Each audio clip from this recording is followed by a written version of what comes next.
Hey listeners, Dan Harris here, host of the 10% Happier podcast. Imagine all your audio entertainment available in just one place. That's what the Audible app is all about. With Audible, you can always find the best of what you love or discover something new. Audible has an incredible selection of wellness titles and originals like The Light Podcast by Michelle Obama, Work It Out by Mel Robbins, and Confidence Gap by Russ Harris. Membership includes access to Audible Originals, podcasts, and tons of audiobooks that you can download or stream as much as you want. And as an Audible member, you can choose one title per month from an ever-growing catalog of titles to keep. The Audible app makes it easy to listen anytime, anywhere, whether you're traveling, working out, doing chores, wherever your day takes you. New members can try Audible now free for 30 days. Visit audible.com/Harris or text Harris to 500-500.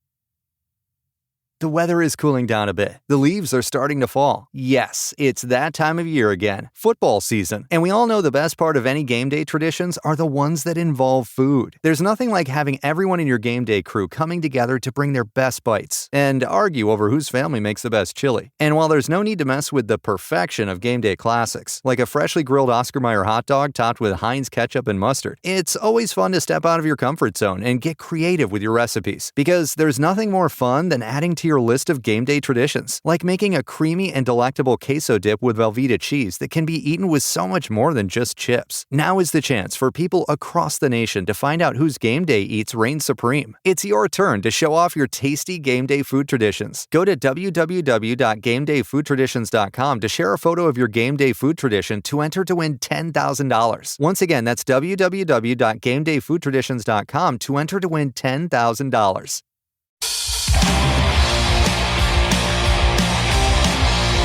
This is Full Change with Tom Laidlaw.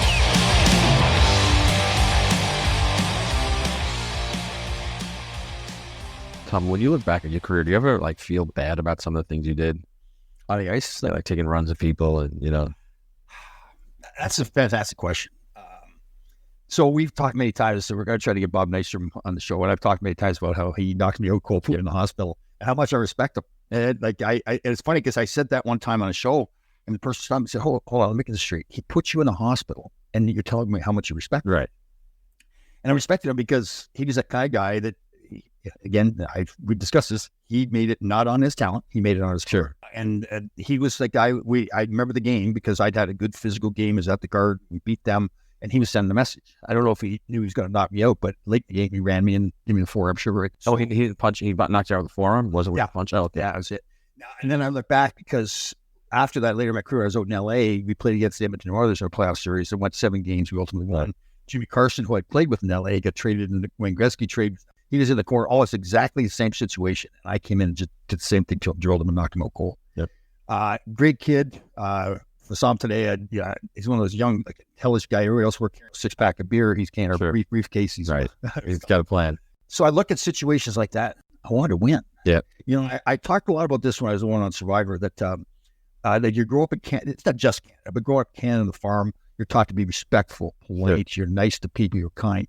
But when it comes time to win a hockey game, of course, you do whatever you have. I say, listen, if I have to break somebody's arm to win, save the farm. Yeah. So that's how I looked at it with Carson. There's a great video of Craig Simpson, right? Yeah, Craig Simpson at Edmonton, same thing. He and Norm Lacombe were on a line together. I can't remember the sentiment. And Timmy Waters. Yeah, you sure. Well, yeah. Episode 14. Yeah. So we made the decision. Okay, that's enough. They were running us the whole time. We told them too. We said, okay, you run us again. Here it comes. You're good. So he comes. So Lacombe was first. He went in to hit Timmy Waters. Timmy submarined him and sent him head first to the board. Yep. And right after that, Simpson comes towards me. There's a great video of it. And the referee didn't call a penalty. He was standing right there. I pretended the puck was down in my skates, which a lot of times it was anyway. So it wasn't hard to sell. So, but I had my elbow up in the air. Would you pitchfork him? Or you elbowed him? Oh, yeah. Elbowed him right in the face. Oh, he ate it. He went down after. Now, Lacombe and Simpson are pretty hot. Yeah. Timmy and I, right? Play against each other every show. And it's a 7-game series. We're always bang crashes. So they all come together. I told you it's going to happen. No, nice. I told you. So, doing that kind of stuff. Do you feel bad now? No. Should we get Craig Simpson on? And I actually saw him 3 or 4 years ago. He was doing a game for Hockey Night Canada in New York, and he's walking the streets, and I went up and introduced himself. You didn't put up the elbow? No, I didn't. But the question is, so you hit Simpson. You don't feel bad? You don't feel anything? No, because everybody. That's first of all, that's the way the game was played back then. So, and that's why the respect thing comes in. It's almost like, okay, if I did it because I was wanting to win, Sure. and I think everybody, did, like Craig Simpson obviously didn't like it, right? But he's survived fine now. And like when we saw each other, it's like we were best brothers, like and that's the thing you've seen with guys that we interview on these shows. I may not have played with them, or even spoke. Jim Kite was that way. And it's like we're best friends. You got that you were composite thing together, but then he probably motherfucked you after he walked away. Oh, fucking late. Yeah. There's no question. I remember when Pat Flatley first came up. It was after the '84 Olympics. Him and LaFontaine came up, and geez, Patrick and the Rangers. Came up. So I really, James had told me this guy's a tough kid. Like he's not a fighter necessarily, but he's strong. Big Irish tough kid. Hit him in the shoulder. Oh, right. So I remember we played a game at the Garden, spanked and a really good hit, and didn't think much of it. I'd been in the league 3 or 4 years at that point, 4 years, and the next game at Coliseum. I wasn't aware that he was coming to get me. Sure. He was getting me back. It's clear because he hit me and hit me good. And he turned to look at me and said, like, okay, you got me last night. I'm getting you tonight. So when that stuff happens, you kind of respect the guys more. You don't have any you regret, though? Like anytime you like maybe suckered someone or took a cheap shot at anybody? No. Really? But I'm sure you have it in your career, right? Oh, yeah. Well, the card thing was... Yeah, that was sucker. There's no question. Not total sucker. No other ones? No, I mean, like Brad Smith, for example, we can't get him on the show. He was a tough kid. Took on Red Wings, right? Yep, Red Wings. I think he played where else? Toronto, as well. That's Toronto for our American listeners. Yeah, they called him Motor City Smitty because he played with. That's a great nickname. Also, no relation, but great nickname. Yeah. So that's right, Smith.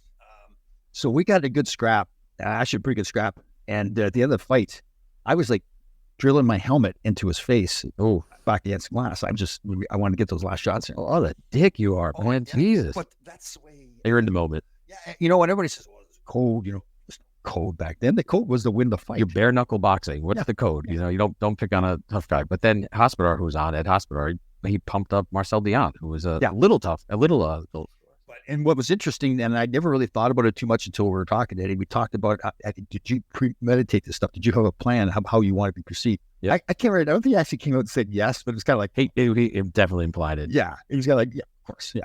Because he did. So I told him, one of my first pro games in New Haven, we went into Hershey, I think, to play, and Eddie was my defense partner.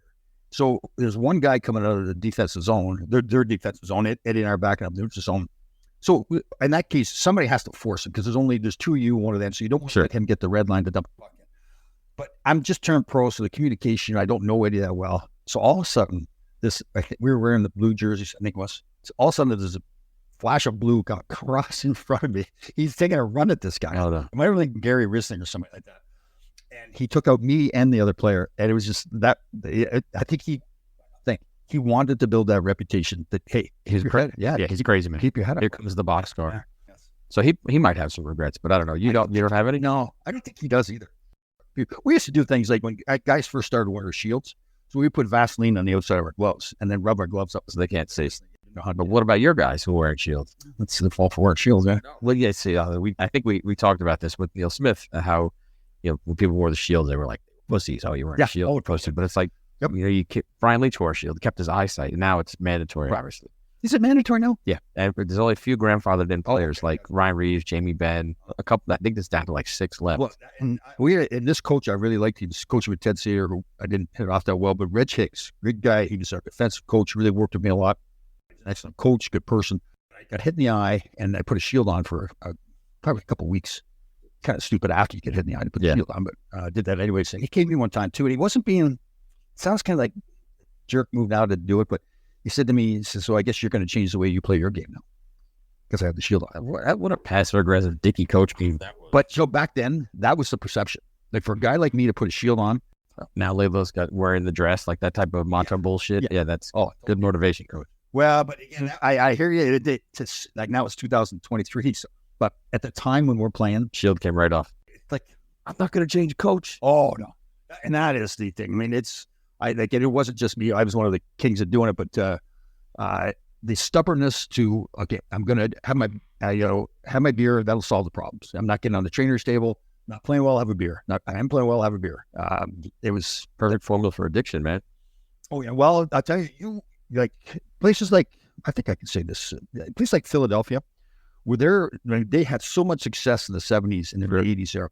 And part of it was, it's in the documentary about, they had their own bar and it burnt down one day and they came to practice wearing black armor. Right, yeah. But that was the mentality. Always together. Guys are stick together on the ice and off the ice. But also, I mean, come on, if you were a shield, it was that way with helmets too, when people started wearing helmets. And only, I guess we're just, that's kind of that whole caveman. Yeah. And like I said, my shoulder pads were just the caps from the shoulder pads. They didn't have, there's none. I attached it to my suspenders in my pants. So you were basically nothing. Yeah. But you're bigger now than you were then, though, right? You weren't playing at this height. Right. I was, so I was between 205 and 210. Now I'm about 225 now.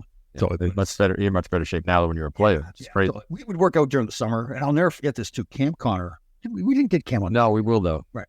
So he came up got traded to the Rangers my first year, and we got to be buddies, live close by. And I'd really worked hard during the summer. I was in fantastic shape when I jacked up. Yep.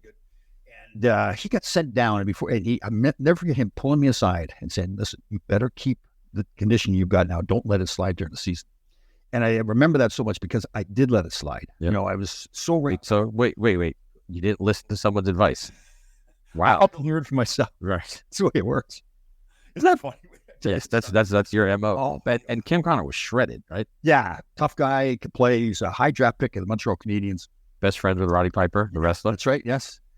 And so I'll never forget, because at the end of this season, we had a long run that year. Went to the semifinals against the Islanders. We beat LA, St. Louis. I remember looking at myself in the mirror. I didn't stick there. And I learned a lot from that. I didn't.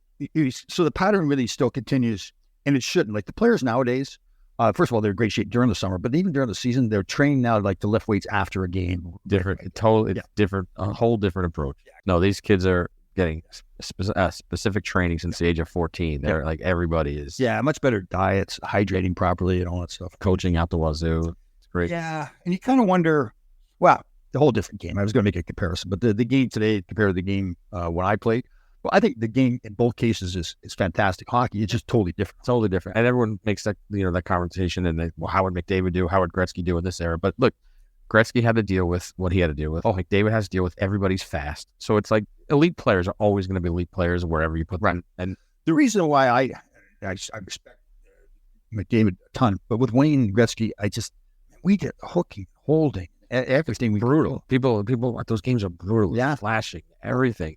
It's funny watching those old games. It's vicious. Yeah. And I grew up, I was a kid watching you guys, but when we played, even in Roller, it was the same way. It was mayhem, like slash, you hook, everything. Now that stuff is gone. But for now, people can enjoy hopefully this is a redemption episode with you and Robert Picard, former NHL All-Star defenseman. Good player, man. He had a good career. I didn't realize how good he was. Talking to him too, nice, quiet guy. People are gonna love this episode. Yeah.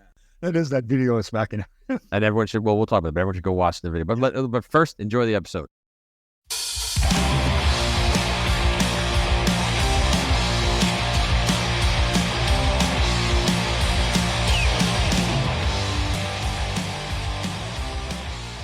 Thomas. This is a show I've been waiting for us to do for a long time.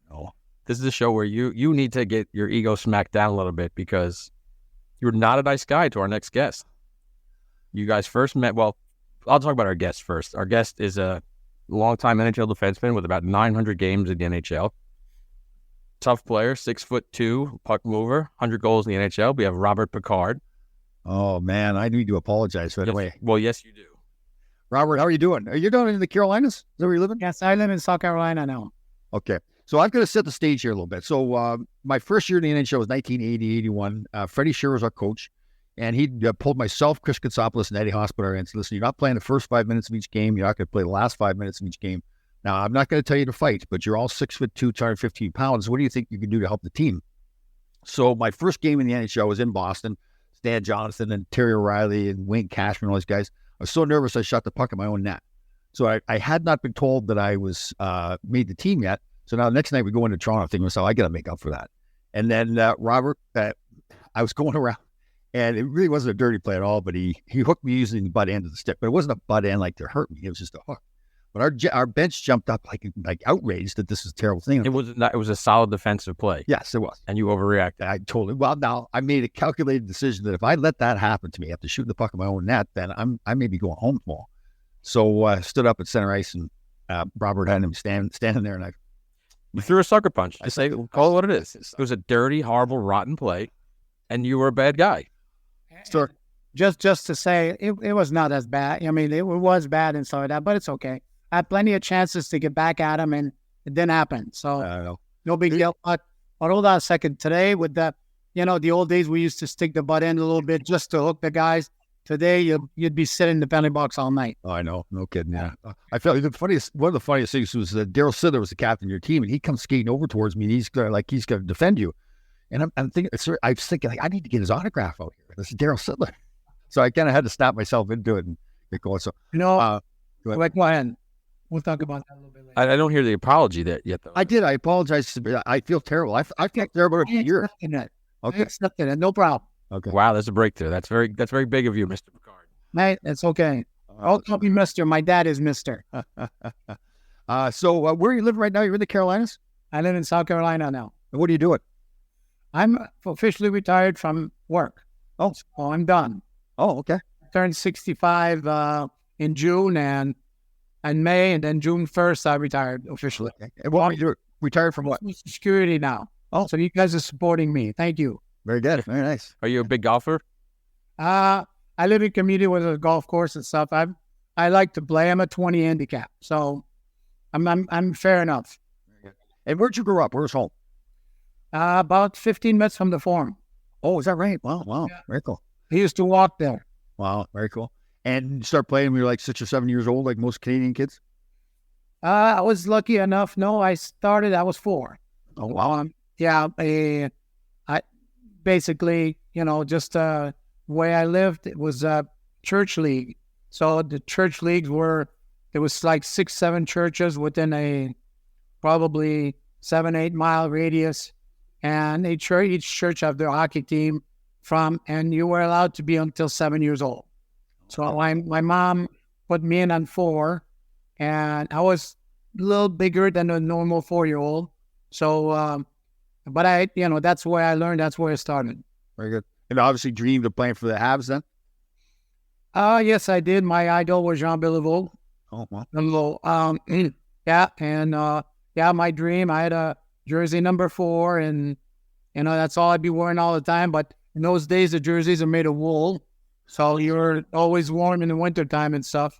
Yeah. But yeah, just then I started playing indoors at Maurice Richard Arena in Montreal. I was then in the rink. And that's when I was 7. So I played outdoors for 3 years. And at 7 years old, I started Mosquitoes. In those days, they were called. Now they're different. I don't know the names they call them anymore. But that's when I started go playing indoors. Very good. Did you ever get to ski when you were a kid in the Forum? When I was a kid, no. Oh, okay. But I played in my old junior career in Montreal at the Forum. Oh, that's right. Okay. Well, yeah. How was that? I remember when I first went in the Forum and played there. Like, Guy Lafleur was still playing, Larry Robinson, Bob Geeney, all those guys. Like, oh my God, that was intimidating. I'll tell you a little story, but anyway, just go back to my junior years and stuff. I was lucky enough. Our locker room was behind the Montreal Canadiens locker room, so we had to walk through their locker room to go to the ice every night. And I was there 4 years. Wow. So I played junior in the Forum for 4 years in front of crowds like some nights 14,000. Right. Wow. Crazy those years of and like I said, it was a great time. Learned a lot from those guys at that time from how to be a professional and stuff like that. That's basically what I learned most about them. Sure. Yeah, and Robert's drafted. He's drafted 3rd overall. Wow. Right. There's a few good guys that were drafted after me. So, but I'm not the only team that messed up. A couple more teams messed up before me. You had a fantastic career. You're being humble. You had a great career. So did you know you were going to go that high? I knew I was going to go in the top 5. Oh, okay. I had talked. St. Louis was number 5. My uncle played there for 7 years. Oh, that's right. That's your uncle. That's right. Yes. But who's your uncle? Pardon me? Who's your uncle? Noel Picard. So that's the famous trip in Bobby Orr, right? That is correct. Wow. I talked to them, and so they'd call me, and they said if I would be available at 5, they'd draft me. And I did not know. Barry Beck was there. Dale McCourt was there. Number 4 was Jerry Gillis. Oh, yeah. And number 5 was Mike Crombie to St. Louis. Well, he did draft. 5, yeah. And then number 7 was Doug Wilson, which had an outstanding career. Yeah. Number 15 was Bossy. Oh, wow. Well, so there was some good hockey player for the Rangers. I think Duguay was in. Yeah. Friend of the show, Ron Duguay, went 13th that year. Okay. So Toronto had a couple draft choices, Trevor Johansson and John Anderson. So there was, it was a good year. It was a good year for drafting. Did you go to the draft? No, the draft was not there then. Right. The draft was not televised or nothing. It was all done by conference calls. So I was sitting at home, right, and I got a phone call from Max McNabb, the GM, and told me that I was drafted by the Caps. Right. So was that 1976, that draft year? 77. 77. Okay. Well, very cool. So the Caps called you? Yeah, they called, and Max McNabb said, welcome me to the organization. Wow, very cool. Oh. So you were an 18-year-old when you got drafted, correct? No, they went back to 20. I was 19. They went back to the original age.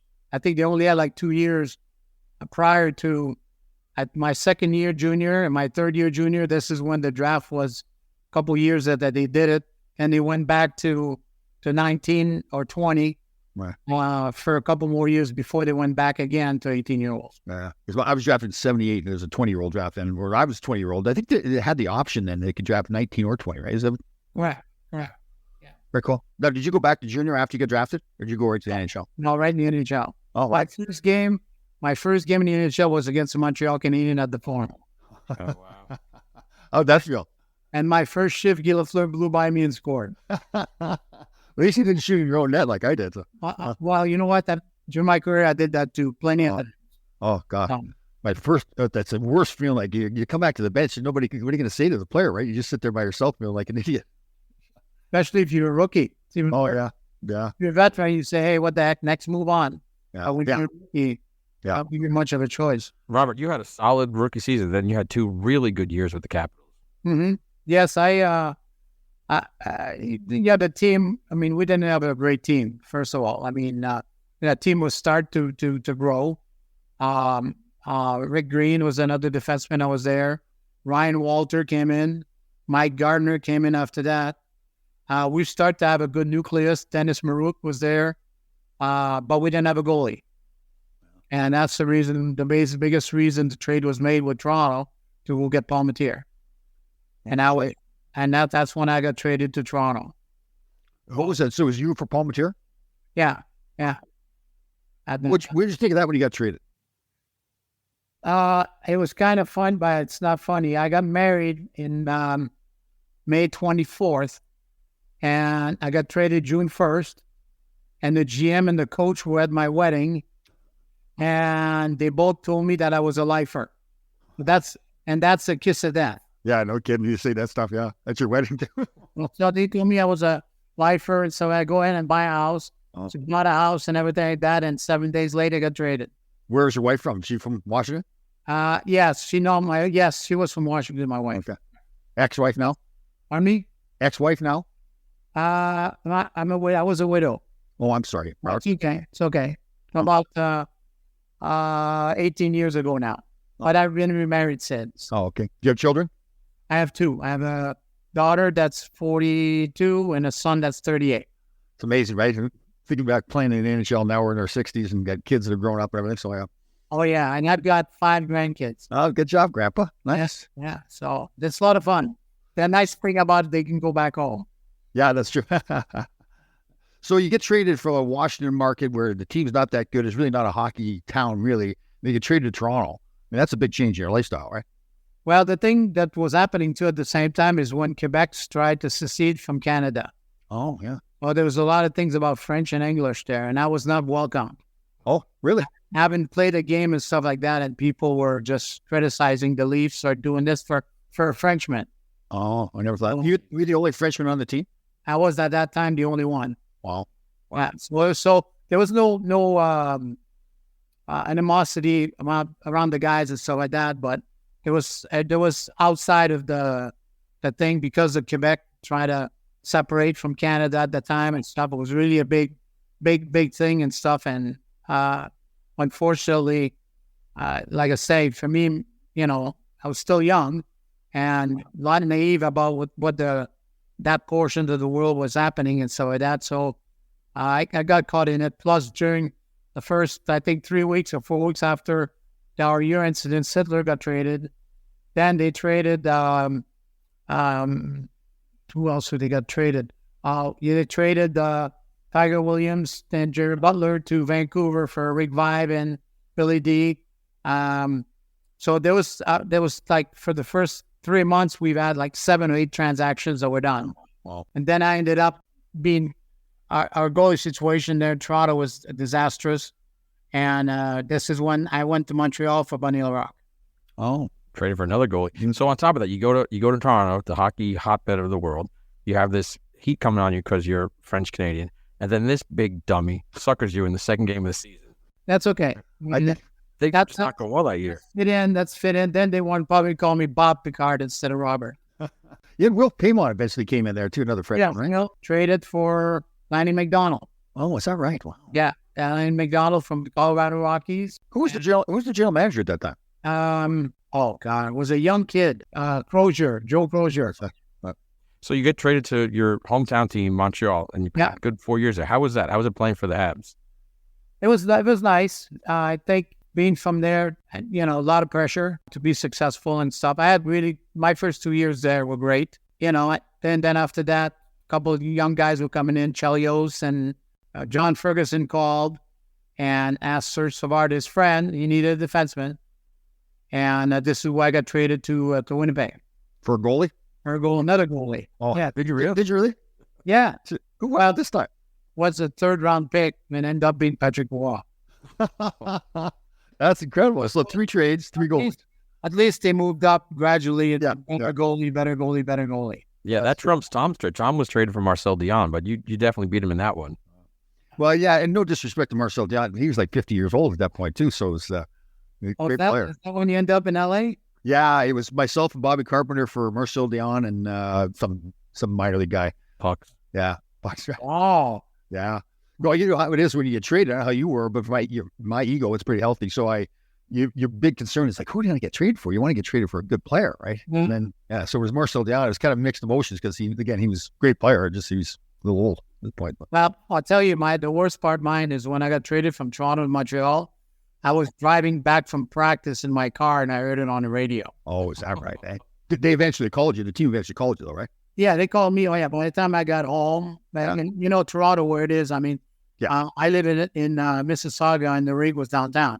Right. So driving back on the QE and stuff, and I'm driving home and there's traffic and stuff. So it took me about 45 minutes to an hour to get home. And then I get home, my wife goes, do you need to call the Toronto Maple Leafs office? I said, okay. I said, yeah. I said, by the way, I got traded to Montreal. My wife, what? No. And she was pregnant at the time with our first kid. So it was nice to go home. I mean, it was nice to go to Montreal. So like I said, I have no regret to Montreal. Montreal was a great city to play. A lot of history, and for me to be able to play for, the team that I idolized when I was a kid and stuff like that was, instead of playing against them. Yeah. Robert, how is that? How is it? So we don't, fans don't realize what it's like to be traded. They just tell you, okay, get in the car and just go to Montreal. How does that work? Well, Tom can tell you, it's not easy. Yeah. You're just like a piece of meat. They call you, tell you, okay, the other team will call you in about 5 minutes and stuff. So you get another phone call and they tell you, okay, we need you to meet the team in Chicago, and we're playing there in 2 days and stuff. Bring clothes for whatever, and then then after that you're going back to Montreal with the team, and you go to a hotel close to the forum or wherever you're practicing. You don't have many clothes and whatever. I mean, it's not easy. Yeah. At least during the summertime, if you get traded during the summertime or something like that, you got time to get adjusted and everything like that. But when you get traded during the season, it's plus it's tough for family. Yeah, I was just going to say that too. It's funny when somebody else on the team gets traded, you got to get on with life, right? Like you got to get to practice. It's your buddy, it's your former teammate, but you move on. But when you get traded, everybody else is moving on, and you're like, well, is there no ceremony for the group? Yeah. No, in our days they didn't do any videos of us. To thank us for the 3 years or 4 years we were there. Okay. Out of town, I've seen enough of you. Yeah, good. That's it. They're down here. And that's the unfortunate part. Yeah. Well, that's something to me that, I don't know if it's the same in every sport, but, every time I got traded, it was like, after the second time, it's not a shock anymore. But when you live that way and so that, when you have a family and kids in school and stuff, so it's a lot of baggage to take. Yeah. If you own a home in the city. Yep. So it was good to rent and whatever, but you always wanted to live into your home and whatever, and you can afford it because it was cheaper than renting. Yeah. So that's everybody talks about buying a house and then it go up in value and then sell it in 30 years or whatever. But you can't really do that with an athlete. Well, I guess you can in some cases. Maybe you could hold on to it and rent it out, but you're buying and selling houses all the time. So yeah. But you got a lot of guys. I know that I still talk to. They live north of Toronto. They have a house lake that they bought when they were, whatever, and they were renting in every city that they were living and playing with and stuff, every year. So they have the home base. Yeah. I had a home base was Montreal because when I got traded to Montreal, I kept my house there. And I used to rent it to Chris Nyland. Oh, you did, huh? Yeah. I used to rent it to Knuckles. Knuckles used to rent my house. Oh, wow. When I got traded from Montreal to Winnipeg, even after Winnipeg to Quebec City, I still the All-Star house in Montreal and Knuckles, And it was kind of funny because the first time we played against one another after he was renting, they would say on TV and the radio, well, the renter and the owner, we're going to play tonight. We're going to fight twice. Oh, did you? Oh, okay. That's cool. Was part of the game. Yeah, that was part of the game back then, yeah. So now your wife is from the Washington, D.C. area. Now you get traded to the Winnipeg Jets. No disrespect to Winnipeg, but that's a different climate, let's call it. Well, yeah, it was a different climate. But what a great city to play hockey in. You liked it? Good. Oh, my God. What a great city. The fan support, the people. I know. And like I say, when I got traded there, my daughter was 4. My son was just born a year old. And the acceptance of the city and so that to play there was unbelievable. Wow. The other thing, too, is we had a really good hockey team. Yeah. Now, was Tim Waters and Jim Kite, were they both there? Yeah. Tim Waters, Muddy Waters, and Jim Kite, and Dale Auerchuk, Paul McLean. That's right. We had a really good team. The only problem is that we're in the same division as Calgary and Edmonton in those days. Yeah. They both had powerhouse. Right. Every year we'd have to go through the 3 years I was there. First year we lost to Edmonton in 6 games in the first round. The second year we beat Calgary and lost to Edmonton, and then the year after that we lost again to Edmonton. Yeah, I remember watching those series. There's some good series too. Yeah, and they won the cup all those 3 years, Edmonton. But Robert, you made a point a second ago. You said you were fighting Chris Nyland while he was a tenant in your house. Yeah. So are you throwing punches and saying I'm raising your rent 10%? Like what are you saying there in the scrum? No. He was not a talker. He was not really a talker when he's fighting and stuff like that. So we laugh at his wife and my wife were really good friends. So they at the games they would probably sometimes talk to each other or whatever like that because it's like I said it's sport. I know that was a funny thing back then, right? We just stuffed each other. That's horrible. Exactly. But like it's fun to punch somebody. But let me tell you, today I don't look at the game the same way as I used to. It's not as much fun to watch. A guy falls on your goalie. In our time, the gloves went off, and and today they're helping the guys off, and it's totally changed the game. I know they're talking to each other in the warm ups, all that kind of stuff. You guys in their team. Exactly. in the pads and stuff like that. We never did that. Your teammates would kill you if you were talking to somebody else. Exactly. So it's no different. Yeah, you know what? It's not the player's fault either, right? They're drafted for different reasons. They're skaters. They're like guys like you and I. Skating wasn't our strength. You were a better skater, but it was more physical, competitive, team players, all that. Yeah. And the thing is, though, is that we had a place in the game. There's still guys that could do the same, that could play the game also. Where I remember going to Philadelphia, I think my second year and so like that, and there's not a game that I didn't fight either Mel Bridgman or Paul Longgrown. One of these two, every game would be a battle. Yeah. And I remember we were driving the bus from D.C. to Philly, which is not very far, and there's some guys in the alley, they're trying to walk back the other way to go back home. They used to start around when the bus pulled into the ramp to go into the Spectrum, and the players, they turn the engine off, but the thing would still be vibrating because everybody's so nervous. Exactly. Well, I was kind of lucky because Washington, we had a pretty tough team. Yeah, I did. Mike Marson, Bill Riley. Schofield, was Schofield there when you were there? Yeah, Schofield, but he was not a fighter. Yeah. Gordy Lane. Oh, that's right, yeah. Gordy Lane was there. So we had pretty good Blair Stewart. You know Blair Stewart? Yeah, sure. Yeah. We had a pretty good team, to compete with those guys because every year, just like you guys when you played Philly, there was always walls sometimes, but I was part of the game. Try to set the tempo for the playoffs. That's why Phil Esposito finally came along. He said, "Why are we playing preseason games against these guys? Like, it was ridiculous. It didn't prove anything at all." The game against Flyers. Yeah. So you're in Winnipeg 3 years, and now you get traded to Quebec City for a goalie. To Quebec City for a goalie? No, for Mario Marois, defenseman. Oh, Mario! I played with Mario at started my career in New York. Good guy.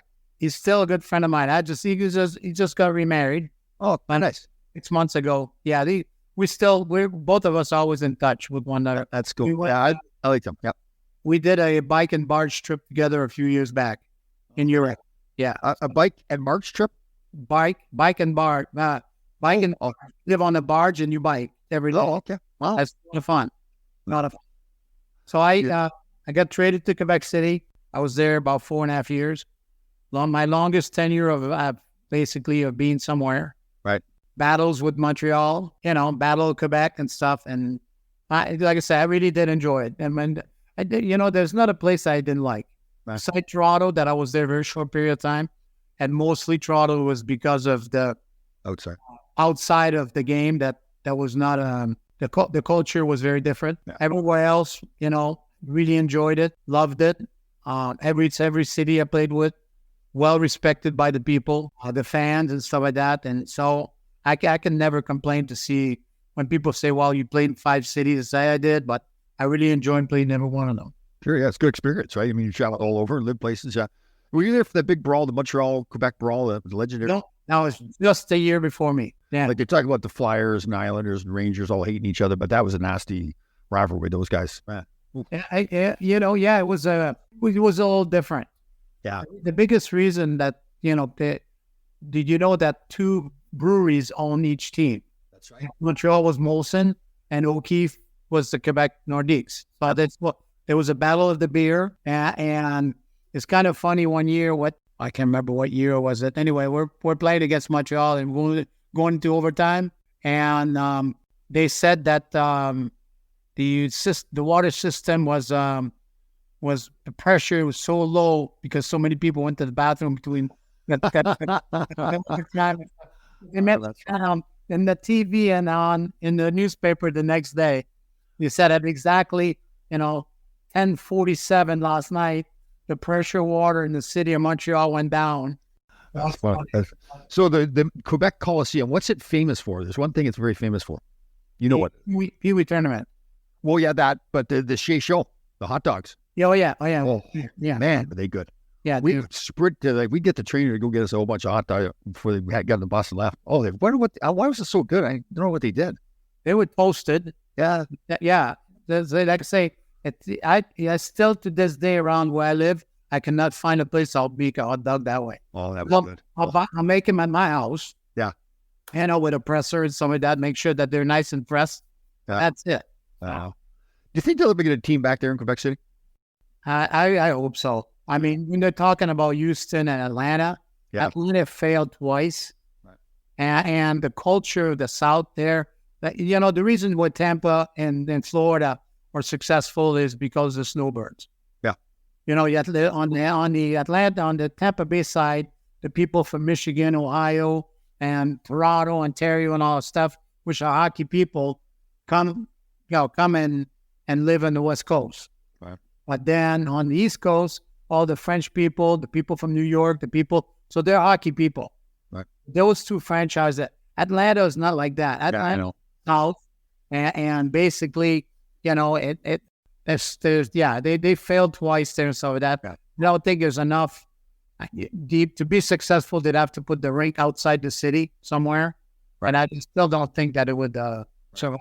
And they got a new arena in Quebec as well, didn't they? Yeah. Oh yeah, beautiful rink. Right. So it's just the junior team play there now. That is correct. Well, the knock is always that they don't have the corporate presence there in Quebec City. Yeah, but that's it. Let me tell you, if they would put the tickets on sale, they would sell out. That's a beautiful city, man. That's yeah. And I tell you, I go there every year. Usually my family, my brother, my sister, they still live in Canada, in Montreal. So every year my wife and I would take a 3-week trip and stuff. We stop in Montreal, go to Quebec City, and on our way back, my wife, her family lives in New Hampshire, so we stop back in New Hampshire before we come home. But I always make time to go to Quebec City, 2-3 days. And say anybody has been there. It's like that old European city, right? All those stone buildings and yeah, and it's inside a wall.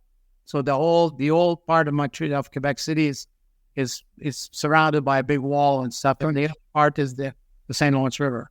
That's right. I forgot about that. And great hot dogs too, apparently. Oh, unbelievable! We had a lot of food there.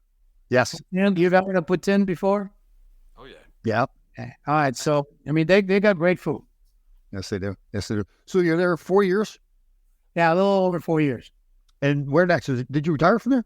No. What happened is in 89, 90, the GM was Martin Madden, and he came to me. He says, Robert, he said, listen, I said, just a couple of teams that are asking if you're available to be traded.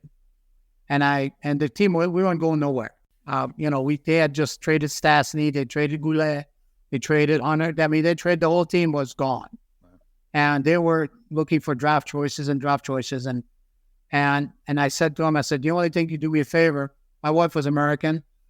Because the work in Quebec was not dominant. There was not enough of work and stuff like that to be able to do that. So I said, I'll go to anywhere in the U.S. So I received a phone call from Jacques Demers, which he was in Detroit. That's right. He asked me if I wanted to go there. I said, sure. So you're fighting for a playoff? Perfect. I'd like to go there. So I went there. I played 20 games there. We lost the last game of the year. We didn't make the playoffs. During the summer, I signed a contract for my 14th year. And during training camp, I broke my leg. Oh. And that put the end to my career.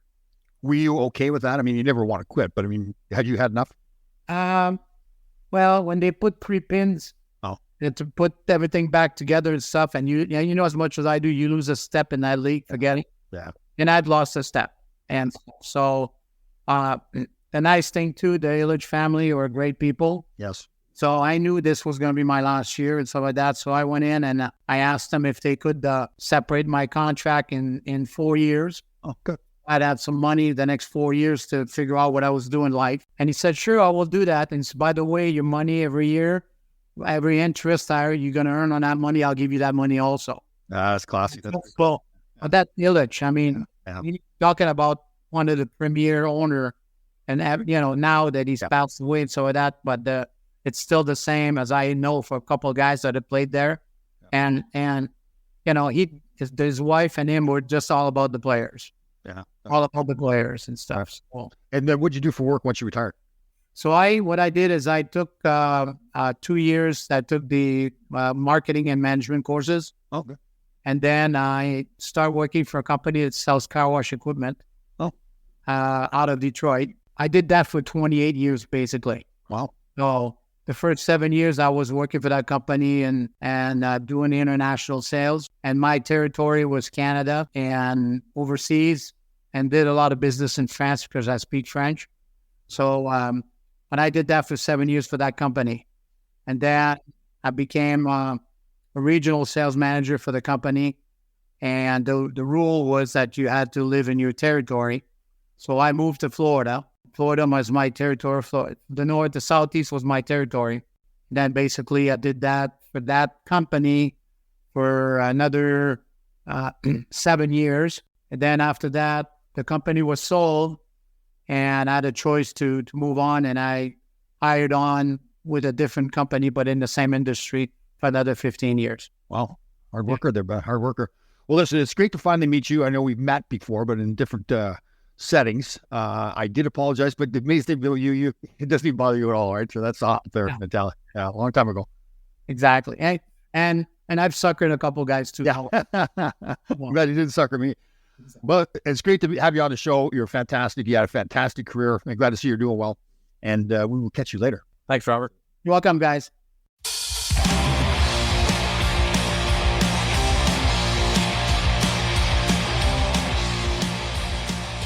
All right, well, there it is. We had the meeting after all this time, and you know what? The apology that you gave him was underwhelming. Well, he's a tough, rugged hockey player. He doesn't dwell on. That's the fact that I suckered him at center ice in Maple Leaf Gardens. He's moved on. It's 40-some years later. No, but listen, you're all about self-love and, improving yourself and being a good person. And, you kind of gave him a half-assed apology there. I got to admit, I was a little bit nervous. Like, I'm thinking I suckered this guy at center ice. And I didn't give him a chance at all. It was terrible. But I thought I got a chance to explain to him this. I'm trying to play in the National Hockey League. He said he should have got your back, and he did. So I think maybe we should set something. You're in pretty good shape right now, though. So I don't know if it's fair. Yeah. But I think you deserve to be suckered by somebody. I don't know who. I mean, karma. I didn't realize he's a pretty tough guy. Like talking about fighting Nyland a couple of times and some other guys he fought. So Paul Holmgren, all those guys. Well, how about that? He's fighting his tenant. Yeah, I know. That was good. That was a good story. Aren't you thinking like, get out of my house? Like, yeah. What do you? But you know what? Like I said, though, that's the hard thing. Like sometimes I say things like I talk about Bob Nystrom. I also respect him, but he's put me in the hospital one day too. So it's kind of weird sometimes when people hear us say that, but that's just the way. Especially back then, that was really the culture that you played to win, you played to hurt each other, but it's nothing personal. But it is personal. Didn't you say you hated those guys when you played them?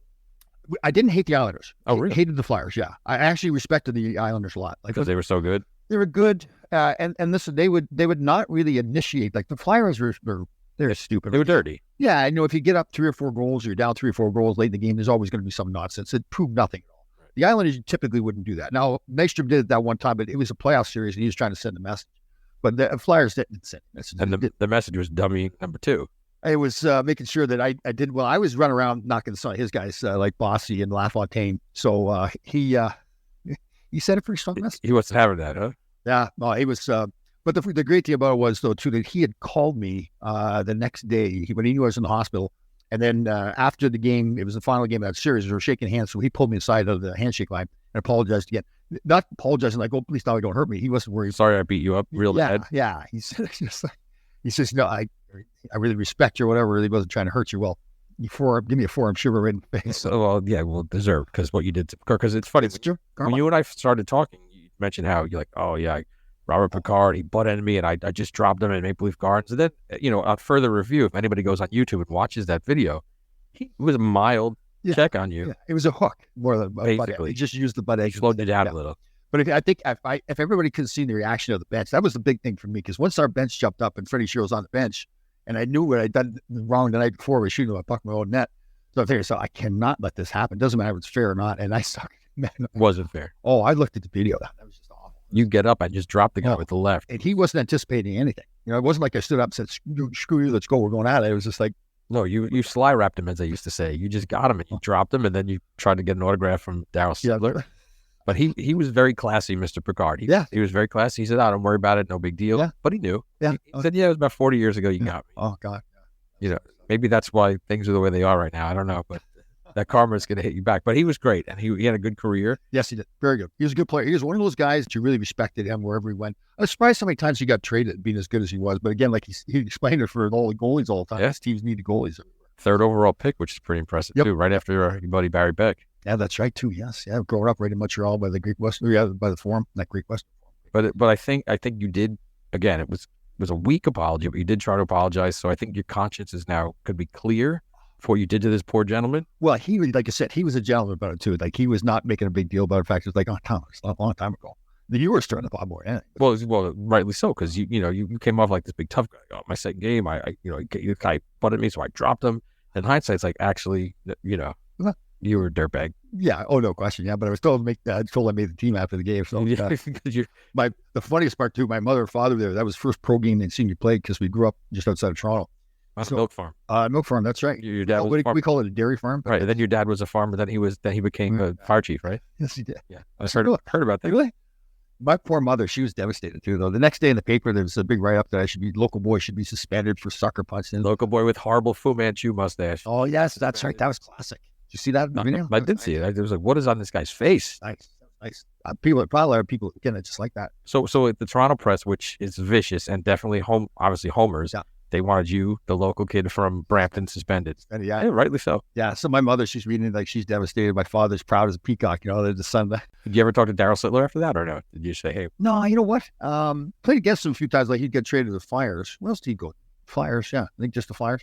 So no, he as well as guys, did not say this a bad way, but he held himself to higher. Gotcha. Yes. So just for our fans listening, so when an incident like that happens, you said Nystrom called you, but generally that doesn't happen, right? Right. If somebody gets hurt, like, I did take him out of the garden, the stretcher to the hospital. Typically, a guy like that especially will contact him, and most guys would anyways. I remember Claude Lemieux hit Draper. Sure. Yeah. I don't think he ever apologized for that. Well, he apologized with his face, next time they met up. But so that would happen with you guys. Someone would say something next time you played them. Or like so we played against Edmonton in the playoffs the year after Wayne got traded there. Jimmy Carson was on our team and played with Edmonton, and we were down 3-1. Yeah, I think it was when we were down 3-1. We had to do something about it. He was a good player. Yep. So I basically did to him what Nystrom did to me. I gave him the forearm shiver, and he was out. So I made sure after the game I went and checked, make sure, because I knew him especially. I think I would have done it with anybody, but especially because I knew Jimmy Carson. So you went out to take him. You put a hit on the guy and you took him out. You're correct. But it was funny. You talk about that stuff now, and the game has changed so much. They don't usually do that kind of stuff. But that was the way the game was. We wanted to win. We were down 3-1. We had to change things. He was a good player. I needed to take him out. That was the same. Sure. I mean, next game was when I elbowed that Craig Simpson. Just run around hitting these guys. Then what'd you go after? You go home to Jan Ludwig's house and beat him up too again? Jeez. So I hear you guys talk about how you kind of think the game has changed where that doesn't go on anymore. Do you think the game is better for that, or do you think it's worse off for that? I think it's just different. It's a great question. I think it's just the code that we live by. Like intimidation was part of the game, strategy in the game. Sure. Getting players off. They don't do that much anymore. I mean, like with the Rangers with Trouba, like he'll lay a big hit on somebody. Ryan Lindgren. They'll do that. Yeah. So that's still there. But again, like physical intimidation was something you did not want to have happen to your team. And you wanted it to happen to the other team.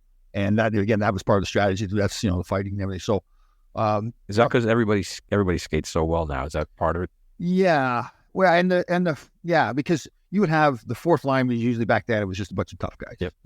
Now you need that fourth line to be able to play. Like Reeves, when he was here, he could still play, and he's toughest guy in the league, arguably.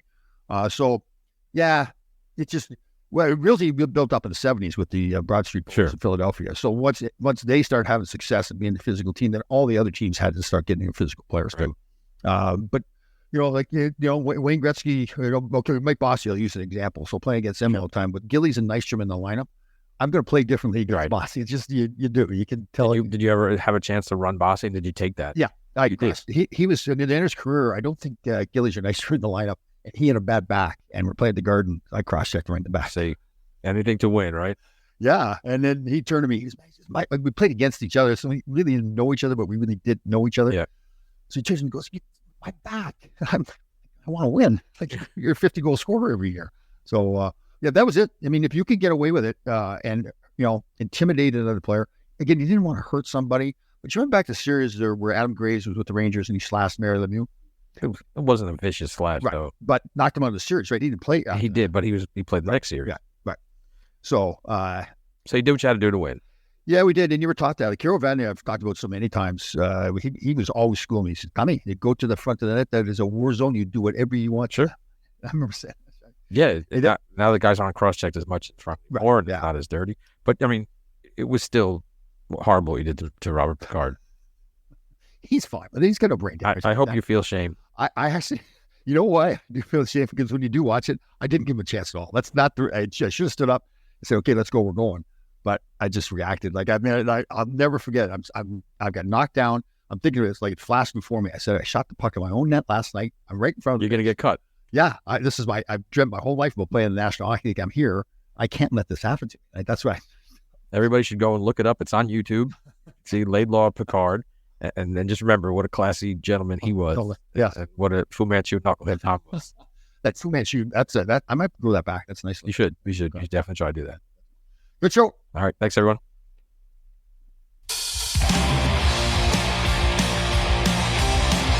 All right, Grasshoppers. Thank you for listening. We had a fantastic show. We'll see you next time.